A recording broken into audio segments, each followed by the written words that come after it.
Silverstone. Well, currently Silverstone is the home of both motorcycle and car GPs, so it's kind of the heart of racing in the UK. I've raced at Silverstone for many years now and seen how the circuit's evolved from basically the original airfield circuit, which was a perimeter road around the outside of the airfield, and as it's developed over the years, it's developed into a multi-complex area with several circuits, and the circuits themselves have changed and nipped up and altered over the years. Currently there's 3 layouts. You've got the main GP circuit, then you've got a national circuit and an international circuit which can be run concurrently, or the GP circuit, which obviously encapsulates both of them. Silverstone's main feature is it's very fast, wide and open. The track width is enormous. It's fantastic in that respect. There's virtually no incline. There's very slight climbs and rises, but virtually nothing worth talking about. And because it's so open, the barriers are well back away from the track. It's quite fast, and there's some really spectacularly quick corners on the circuit. But also because of the different layouts which are put together, you've got like a hairpin section, and you've got long 180-degree corners, multi-corner complexes, chicanes. It's got just about everything that you want. One of my favourite bits I like at Silverstone is the run up what is the start-finish straight for the F1 past the F1 pits, and then you come into a really fast right-hander called Abbey, and then immediately into a really fast long left-hand corner called Farm. A few little ripples as you enter Abbey, and then a few more ripples as you change in direction and then run into Farm. Extremely high speed approach. It's all about commitment. The pit lane wall is on your right hand side, so you can't really see that the exit of the corner, but because it's kind of so open after you leave the pit lane wall, the circuit allows you to sort of feel nice and safe even though you're absolutely on the limit of grip. It's one of those kind of spectacular sort of sections where keeping up momentum and flow is really important. Great corner. One of the things I dislike about it sometimes is the fact that because it is so wide and open, it can be quite difficult sometimes to get reference points.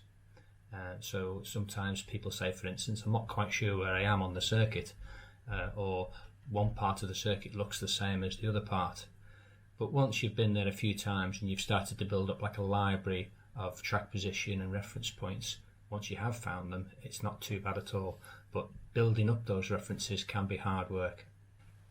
Probably the most tricky section on the circuit is turn 3 and 4 and 5 essentially, which is Maggots, Beckett's and Chapel, which is a really high speed multi-apex, multi-cornered section, and each of the corners is a slightly different radius, and distances between the 2 corners change, and what tends to happen is that you're decelerating through the corners, so it's quite difficult sometimes to figure out whether you should try and keep a momentum up.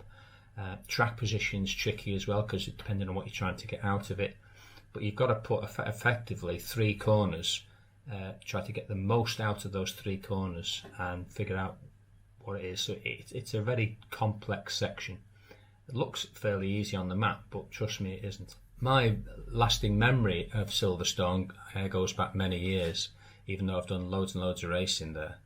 Right back to 1984, when I was racing a 250LC in what was then the top British Clubman's Championship, which is called the Marlborough Clubman's Championship. And I was racing a 250LC, and regulations have changed in racing, how they form on the grid, how many allowed on the track, and I swear to God there must have been about 70 of us on track. I was, I think, on row 8, which is like I could hardly see the flag drop in there because there was no lights. So it was really difficult to get away on the start in the blue haze of smoke.